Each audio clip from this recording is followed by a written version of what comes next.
ñu ngi leen di nuyu di leen jaajëfal yéen ñi nga xamante ni si yéen a suivre chaîne Bidaly Vision mbokk yi tey damaa ñëw ngir fas yéene waxtaan ak yéen ci benn polémique bi nga xamante ni si jamono ji mooy lëmbe suñu réew même àddina bi yëpp di benn homme politique bi wuyoo si tudd Baltasar dëkk fee ci Guinée équatoriale ñu gis ni jamono ji am na ay vidéo yu nekk ñu ngi koy gis ñu koy partagé fépp ci réseaux sociaux yi mais nag ñu ngi suñu vidéo tey bi nag fas yéene ñu waxtaan ci Baltasar wala ci biir vidéo yi mais piège bi nga xamante ni si jamono ji am na ci te ku nekk mën cee dal ci loolu lañ fas yéene ñëw alerté leen ci.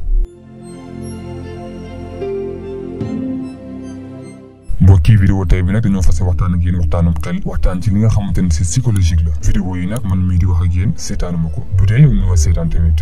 seetaan nga vidéo yi ñëwuma fii ngir daal di lay jugé mais ngir alerte la ci li nga xamante ni si jamono ji xew na te nit ñi am ak siiw def leen a jaral lu ne il faut nag yow mii ni ma seetaan nga jéem a soblu ba dem di liiri vidéo yi vidéo lan la jàppale lu dangereux sa dund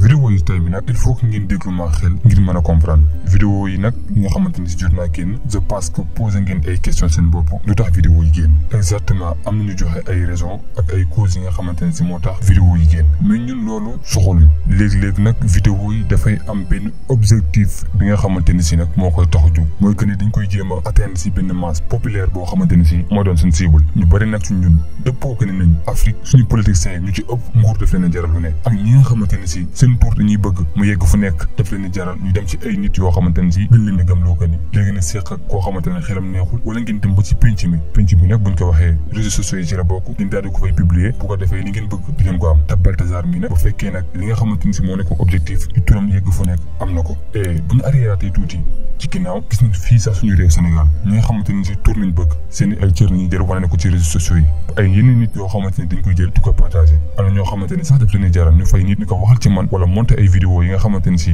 comme genre vidéo Baltasar yi lay doon daal di koy jéem a publier ci li nga xamante mooy réseaux sociaux yi ngir mën a am tur loolu yëpp nag dafa am ay pièges yoo xamante ni si yow nit ki koy seetaan dafay liggéey si sa xel te bu dee yow genre vidéo yi intéressé wu la woon nga dikk ñëpp naan Baltasar nga dem rejoindre li nga xamante ni mooy réseau yi nga xamante ni fa lañ ko partagé lu bari na diggante dem ak léegi dama jot ci ay notification ci ay nit yoo xamante ni ñu ngi dem telegram te alors que ne nañ foofu ñu partagé li nga xamante mooy vidéo Baltasar yi mais da ngay xalaat que ni nit ñi intéressé wu nañ ci li nga xamante ni si danger kese la parce que yow mi nga xamante ni daanoo seetaan vidéo yooyu nga seetaan ko benn yoon seetaan ko ñaari yoon te nii dañ sax plus de 400 vidéo la yow nga topp 400 vidéo yëpp nga bëgg koo topp épisode par épisode danger bi ci am mooy que ni dafay liggéey si sa xel ba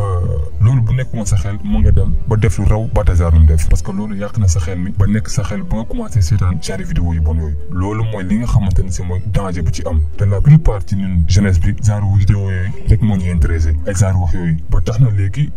suñu homme politique yi ak ñi nga xamante ni si dañuy bëgg tur ci genre yi dañu koy utiliser genre vidéo yi dañuy jéem am partagé ko ngir seen tur mën a yegg fu nekk muy lu baax muy lu bon nag kon nag danger bi nga xamante ni si am na ko mooy que yow mi seetaan genre vidéo yi mën nga dem sax ba accro ci genre vidéo yi di ko seetaan te nekkul loo xamante ni lu la gënal la fi may daanale nag mooy yow mi nga xamante ni si yaa seetaan vidéo ba fii te seetaana ko vidéo Baltasar yooyu dama lay conseil que nga bañ ko seetaan ndax danger kese la lay jural ëllëg di leen fàttali aussi ngeen di wéy di abonné ci chaîne bi mais surtout na ngeen di aimé vidéo bi ndax YouTube gën ko mën a partagé ngir suñu mbokk jeunesse bi gën cee mën a jariñu gën cee mën a bàyyi xel chaîne bi nag dañ fi waxtaane lépp loo xamante ni si wàllum développement la ak lépp loo xamante ni si surtout mooy dimbali la jeunesse sénégalaise kon nag di leen jox dig daje ci beneen vidéo